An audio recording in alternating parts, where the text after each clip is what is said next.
दोस्तों, अगर आपको ब्रह्मचर्य नाश करने की लत है, काम वासना के शिकार हो, तो आज की कहानी को सुनकर आपको बहुत मोटिवेशन मिलेगा। एक मनुष्य ने शेर का एक बच्चा पाल रखा था। वह बच्चा बहुत छोटा था, पर समय के साथ साथ वो धीरे धीरे बड़ा होने लगा। एक दिन की बात है कि शेर का बच्चा मालिक के पास जाता है। मालिक उस समय गहरी नींद में होते हैं। शेर का बच्चा मालिक का बायां हाथ चाटने लगता है। चाटते चाटते दांत लग जाने से हाथ का थोड़ा सा खून निकला। अब बच्चा कान टेढ़ा किए खून चाटने लगा। तकलीफ के मारे मालिक जब जाग पड़ा और अपना हाथ हटाना चाहा, हाथ हटाते ही शेर एकदम खड़ा हो गया और जाति स्वभाव अनुसार गुर्राकर गरज कर उसने हाथ को पंजे के नीचे मजबूती से दबा लिया और फिर रक्त चाटने लगा। मालिक ने सोचा, अरे बाप रे, अब तो मामला बड़ा बेढब है। यदि मैं इसको और प्यार करूं तो यह मुझे एक दिन निश्चित ही फाड़ खाएगा। उसने निश्चय किया और तुरंत संदूक में से पिस्तौल मंगवाई। पिस्तौल मिलते ही, रे नमक हराम, ऐसा कहकर तत्काल धड़ाके से गोली छोड़कर उसे वही मार डाला। इसीलिए मित्रों, यदि काम रूपी शेर तुम्हारा शोषण करना चाहता है तो तुम भी उसे दृढ़ निश्चय करके फौरन मार डालो। इसी में तुम्हारी भलाई है। जहाँ काम हृदय धस्यो, भयो पुण्य का नाश, मानो चिंगारी आग की परी पुरानी घास। दोस्तों, जैसे आग की एक छोटी सी चिंगारी पुरानी से पुरानी घास को जलाकर भस्म कर देती है, वैसे ही अगर किसी मनुष्य के हृदय में काम वास करने लगता है तो ऐसे मनुष्य के पुण्य क्षीण हो जाते हैं। जैसे अंधे मनुष्य को शीशा दिखाना व्यर्थ है, वैसे ही काम वासना से युक्त मनुष्य को उपदेश करना व्यर्थ है। उल्लू तो केवल दिन में नहीं देख सकता, पर काम वासना से पीड़ित मनुष्य डबल उल्लू होता है।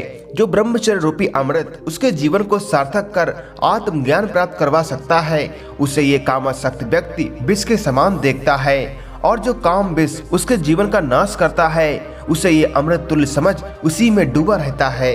कहा जाता है, त्रिविधम नरक इसेदम द्वारम नासन मात्मनः कामः क्रोधो स्थालो बस स्माते ददम त्रय तैजेत। भगवान कहते हैं, नरक के 3 प्रचंड महाद्वार रात दिन खुले हुए हैं। सबसे पहला काम द्वार, जिसमें कि विषय के गुलाम जीवात्माएं खींची और ठूसी जाती हैं और ये यातनाएं प्राप्त करती हैं। दूसरा द्वार क्रोधी पुरुषों के लिए है और तीसरा द्वार लोभियों के लिए है। कामी पुरुष जीते जी नरक का अनुभव करता है और मरने के बाद भी नरक में जाता है। वह जीते जी मुर्दा बन जाता है। सांप के फन के नीचे बैठा हुआ चूहा कब तक छाया का सुख का अनुभव करेगा।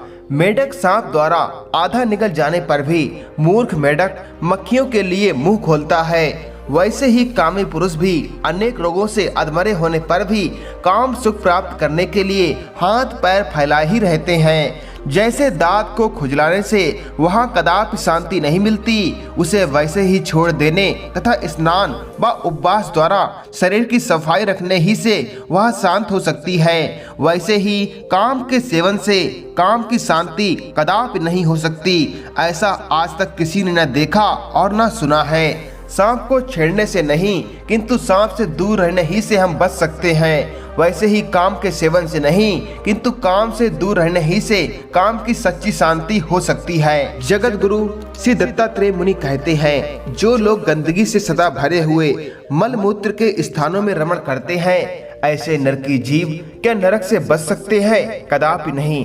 तुम अपने लिए नरक के दरवाजे क्यों खोल रहे हो? जरा सोचो, अगर काम वासना के गुलाम बने रहोगे तो आत्मज्ञान को कैसे प्राप्त करोगे?